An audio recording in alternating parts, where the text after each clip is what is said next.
Hello students, welcome to the class. Gyandeep की class में आप सभी का स्वागत है। और हम लोग बात करने वाले हैं आपके विज्ञान यानी साइंस की बुक के ऊपर। ठीक है, तो आपके साइंस की बुक के जो भी टॉपिक्स होंगे, जो भी चैप्टर्स होंगे, उनको हम लोग डिस्कस यहाँ पर करने वाले हैं। तो आप लोग क्या करेंगे, आप लोग आज से इस टाइम पर अपने नोटबुक और पेन लेकर के क्लास के साथ जुड़ जाएंगे और जो चीज़ें यहाँ से बताई जाती हैं, जो भी चीज़ें इंपॉर्टेंट रहती हैं, उनको आप लोग नोट डाउन करेंगे। तो स्टूडेंट्स, जैसे कि आप लोग नेक्स्ट क्लास में आप लोग प्रमोट हो चुके हो, 6th क्लास में आ चुके हो, तो यहाँ पर आपको सीखने के लिए और भी बहुत सारी चीज़ें हैं। ठीक है, तो आज जिस टॉपिक के ऊपर हम लोग बात कर रहे हैं वो है आपकी साइंस की बुक का चैप्टर नंबर 1। पहला चैप्टर है आपकी साइंस की बुक का, जिसका नाम है क्रॉप प्रोडक्शन एंड मैनेजमेंट। यानी कि क्या मतलब हुआ इस चैप्टर का? इस चैप्टर का मतलब ये हुआ कि जो भी खाना हम खाते हैं, जो भी खाना हम खाते हैं वो कहाँ से आता है। ठीक है, वो कहाँ से आता है, कैसे उसको पैदा किया जाता है, किस किस प्रकार की खाने को हम खाते हैं तो उसके लिए किस किस प्रकार के प्रोसीजर होते हैं, किस तरीके से उनको उगाया जाता है, काटा जाता है, छाना जाता है और हम तक पहुंचाया जाता है। ठीक है, उसके ऊपर हमको चर्चा करनी है। और आप सब लोग जो है अपना ध्यान टीवी स्क्रीन पर बना के रखिए, और जो भी स्क्रीन है आपकी उसके ऊपर बना के रखिए। तो आप सब लोग अपना ध्यान जो है टीवी स्क्रीन पर बना के रखिए, जो भी आप जिस पर भी देख रहे हैं इसको। और जो चीज़ आपको बताई जाती है उनको नोट डाउन जरूर कीजिए, और जो चीज़ आपके समझ में नहीं आती है उसको जरूर पूछिए। तो चलिए, ज़्यादा जानकारी के लिए हम लोग चलते हैं स्मार्ट बोर्ड की स्क्रीन पर और वहाँ पर समझते हैं इस चैप्टर से रिलेटेड कुछ इंपॉर्टेंट बातों को।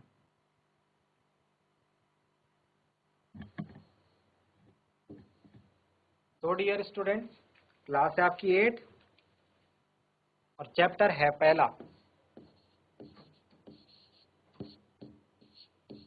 Chapter number 1। इसका नाम है, नाम थोड़ा लंबा सा है लेकिन सीखने के लिए इसमें और भी बहुत ज़्यादा चीज़ें हैं हमारे पास। ठीक है,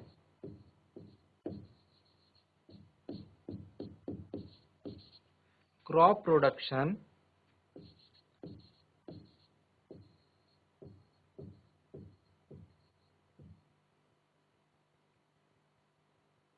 एंड मैनेजमेंट।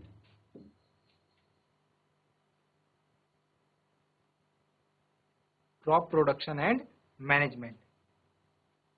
आप ध्यान दो, जब भी आप कभी जो है अपने गांव वगैरह में, जब जो बच्चे गांव से बिलोंग करते हैं, जिनका स्कूल गांव में है, और जो लोग अभी भी अपने गांव में रहते हैं, उन्हें तो ये बात पता होगी कि क्या होती है।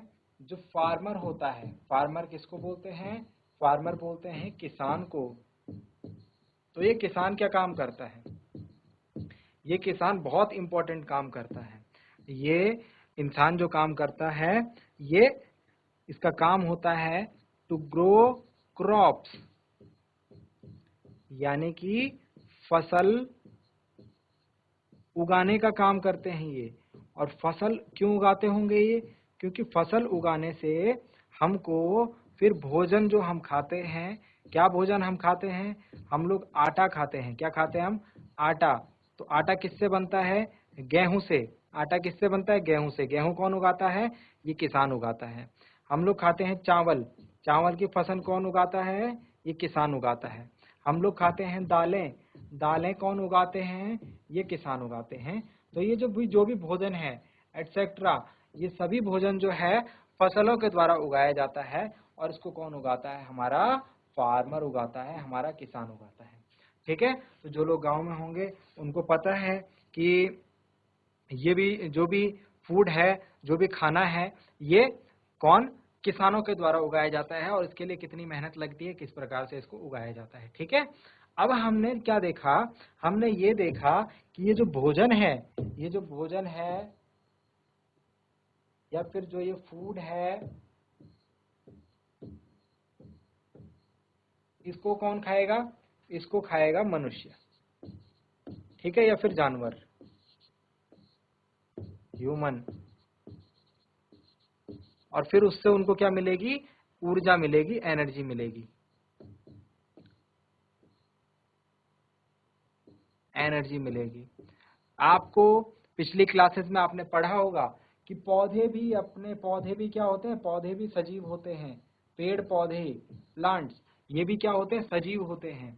तो जो प्लांट्स हैं या ट्रीज हैं, ये अपना खाना कैसे बनाते हैं, ये अपना खाना खुद बनाते हैं। कैसे बनाते हैं, ये प्रकाश संश्लेषण की प्रक्रिया द्वारा अपना भोजन बनाते हैं। ये बात आपको पता है ना, प्रकाश संश्लेषण की प्रक्रिया द्वारा, यानी सूर्य के प्रकाश से। किसके, सूर्य के प्रकाश से। इसको इंग्लिश में बोलते हैं फोटोसिंथेसिस। और फोटोसिंथेसिस कहां से मिलता है इनको, सनलाइट।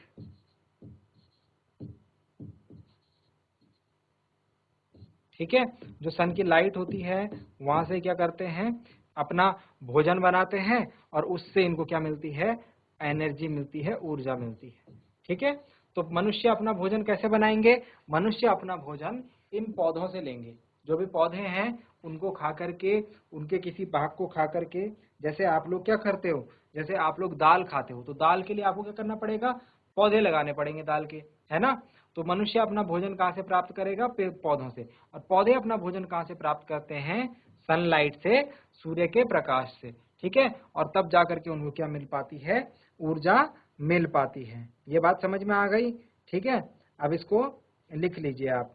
तो हमको क्या क्या काम करने होते हैं, जब ये ऊर्जा हमको मिलती है तो मनुष्य क्या क्या काम करता है, मनुष्य को बहुत सारे काम करते होते हैं। जो लिविंग ऑर्गेनिजम्स हैं उनको बहुत सारे काम करने होते हैं, जैसे कि डाइजेशन,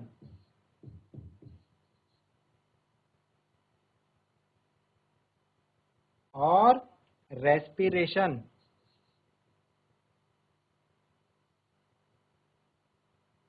और excretion.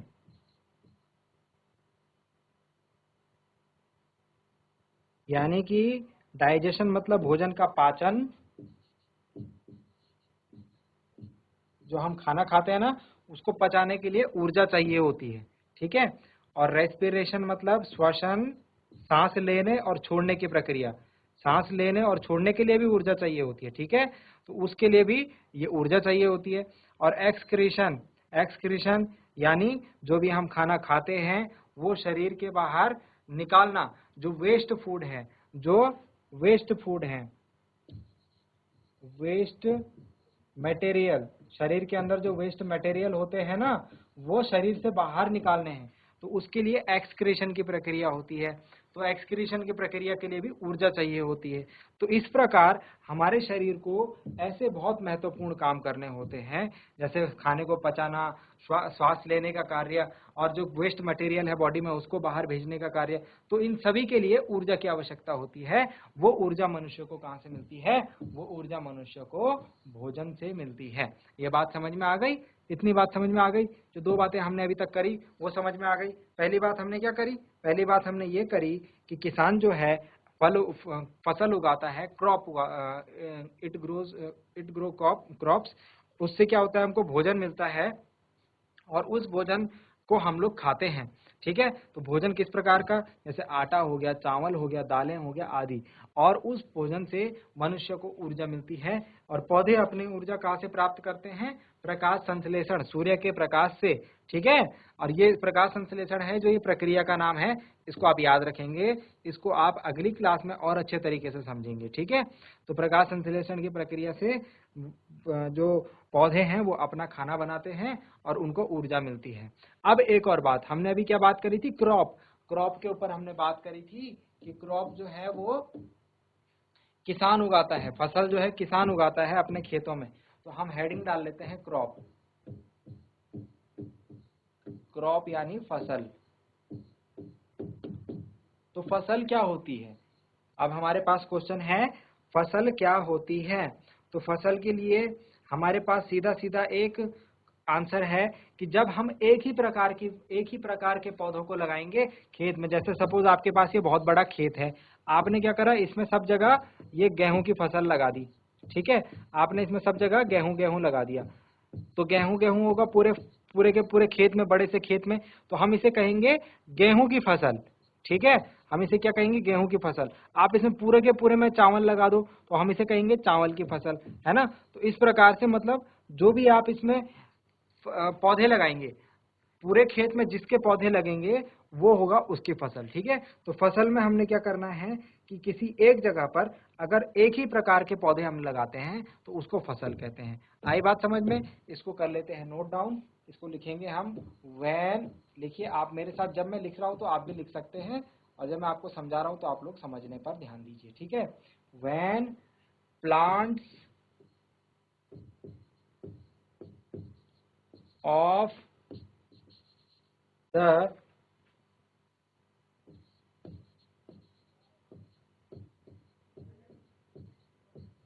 same kind are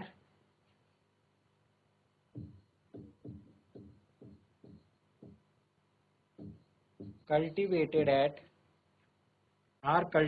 at one place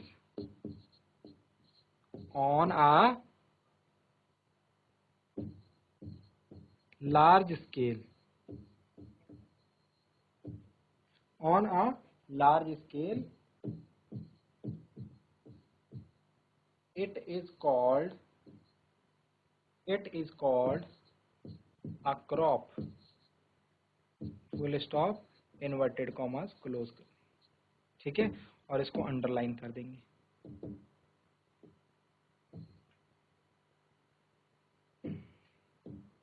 ठीक है, तो क्रॉप की परिभाषा हो गई, when plants of the same kinds are cultivated at one place on a large scale it is called a crop. Hindi में इसको बोलेंगे जब एक ही स्थान पर एक ही प्रकार के पौधे बड़ी संख्या में लगाए जाते हैं तो उसे हम कहते हैं फसल। लिख लीजिए, जब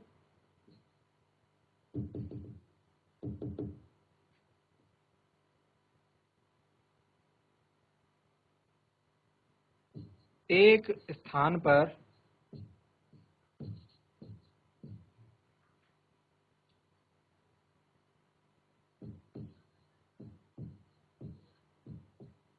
एक ही प्रकार के पौधे,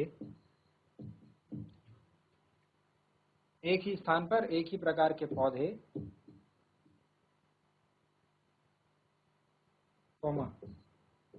बड़ी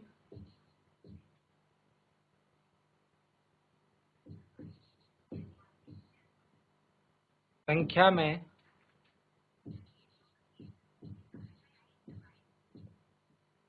लगाए जाते हैं तो इसे फसल कहते हैं।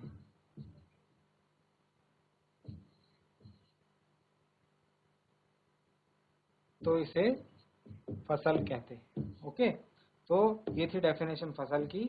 आई होप अब आप बात समझ पाए होंगे। तो फसलें बहुत प्रकार की होती है। फसलें क्या है? बहुत प्रकार की होती हैं।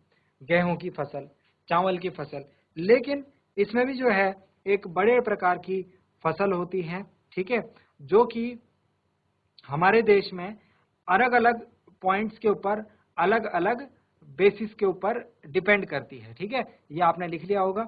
इसके बाद हम लोग आगे चलते हैं और देखते हैं कि हमारे जो देश में फसल है वो किन किन बातों को ध्यान में रखकर उगाई जाती है, किस किस चीजों पर वो निर्भर होती है। ठीक है, तो हम लोग यहाँ पर एक पॉइंट लिखेंगे और उसको समझेंगे भी। ठीक है, तो पॉइंट है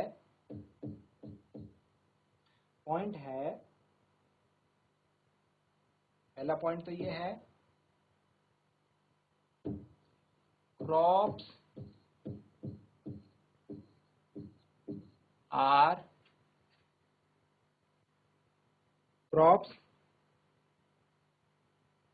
ऑफ डिफरेंट टाइप्स। फसलें जो हैं वो भिन्न भिन्न प्रकार की होती है। Crops are of different type. जैसे नंबर 1 एक प्रकार की है cereals, number 2 vegetables, number 3 fruits. ठीक है, आदि इस प्रकार की भिन्न भिन्न प्रकार की फसलें होती हैं। ठीक है, सीरियल्स हो गया, वेजिटेबल्स हो गया, फ्रूट्स हो गया। सीरियल्स में हमारी दालें आ जाती हैं, ठीक है, और भिन्न भिन्न प्रकार के सीरियल्स, उसमें वेजिटेबल्स में सब्जियां आ गई और फ्रूट्स में हमारे फल आ गए, ठीक है। अब किस किस बातों पर निर्भर करती है, किस किस बातों पर निर्भर करती है, तो जो कंडीशन है जिस जिस बातों पर ये निर्भर करती है, द conditions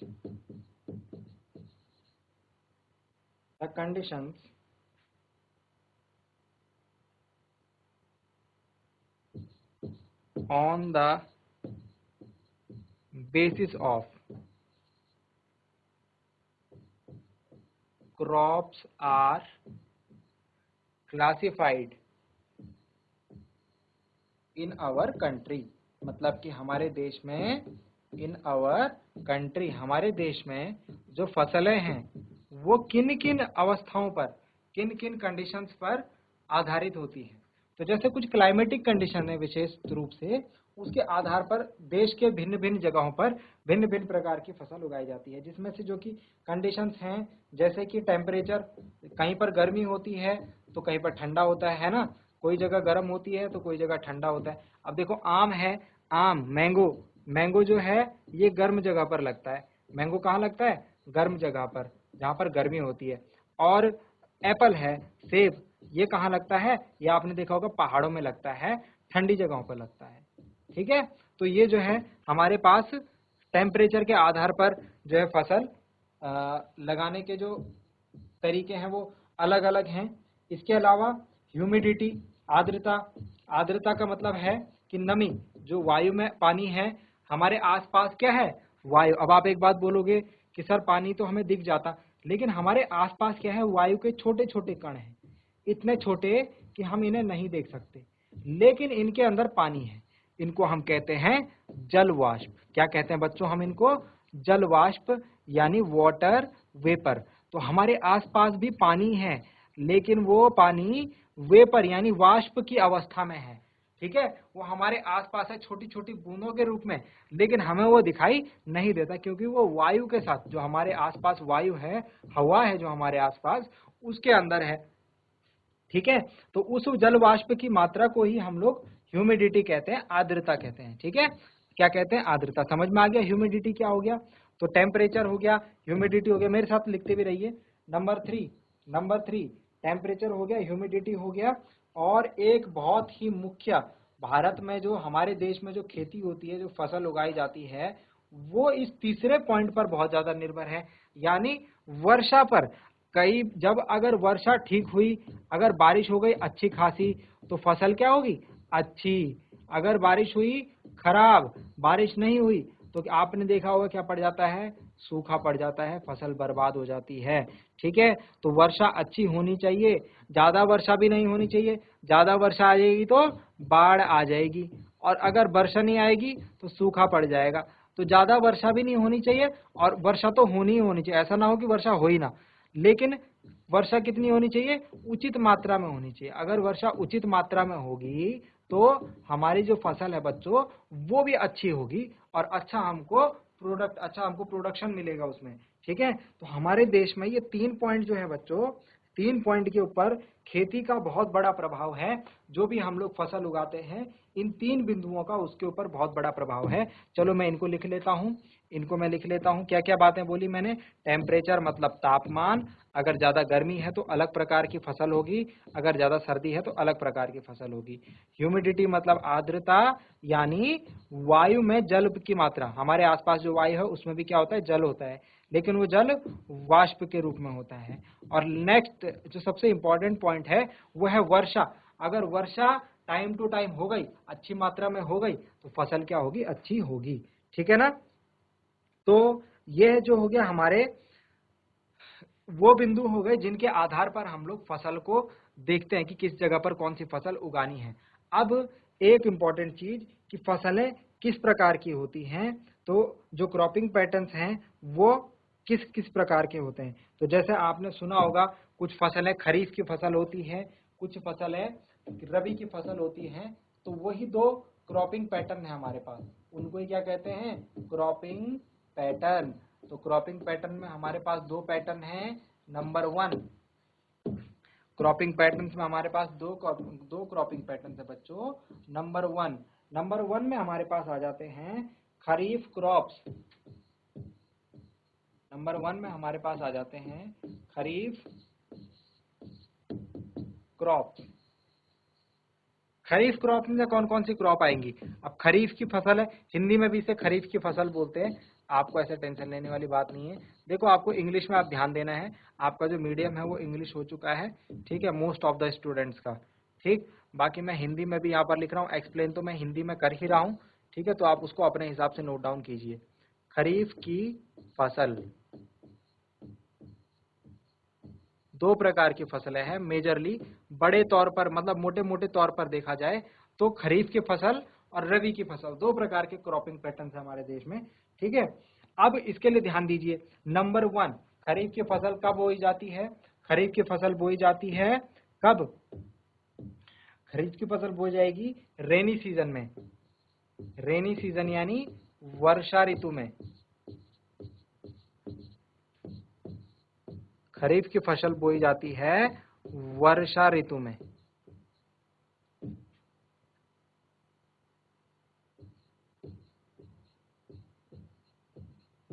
ध्यान रहेगा, खरीफ की फसल कब बोई जाती है? वर्षा ऋतु में। Second point. नंबर 2 पॉइंट, जब बारिश हो रही होगी तो तब आपने खरीफ की फसल को बोना है। नंबर 2, कब से कब तक होता है रेनी सीजन भारत में? भारत में वर्षा कब से कब तक होती है? तो जून से लेकर सितंबर के बीच का जो टाइम होता है, जून से लेकर सितंबर के बीच का जो टाइम होता है, ये वर्षा ऋतु का होता है। तो जून जुलाई में हम इस फसल को बो देते हैं। जून जुलाई में हम इस फसल को बो देते हैं, ठीक है। जून जुलाई और जून से सितंबर के बीच में, ठीक है। और नेक्स्ट है कौन कौन सी फसलें आती हैं इसके अंदर? तो पैडी मतलब धान की फसल। मेज मतलब मक्के की फसल, ठीक है। सोयाबीन हो गया, सोयाबीन। ग्राउंड नट का क्या मतलब होगा? मूंगफली का। लिख लीजिए, मैं हिंदी में बता रहा हूं आपको, ग्राउंड नट, ठीक है। यहाँ पे इंग्लिश में लिख रहा हूँ, हिंदी में बता रहा हूँ। ग्राउंड नट मतलब मूंगफली। एंड कॉटन मतलब कॉटन हो गया। पैडी हमारे पास धान, मेज हो गया हमारे पास मक्का, सोयाबीन, ग्राउंड नट मतलब मूंगफली और कॉटन, ठीक है। तो ये फसलें सारी हो गई खरीफ की फसल। इसके बाद नेक्स्ट हम लोग चर्चा करेंगे रबी की फसल। तो स्टूडेंट्स, रबी की फसल को हम लोग अपनी नेक्स्ट क्लास में डिस्कस करेंगे। आई होप कि आपको आज की क्लास पढ़ने में मजा आया होगा, इंटरेस्टिंग लगी होगी। अगली क्लास में हम लोग मिलते हैं एक नए और इंटरेस्टिंग टॉपिक के साथ। क्लास से जुड़ने के लिए आप सभी का बहुत बहुत धन्यवाद। Thank you very much and have a nice day.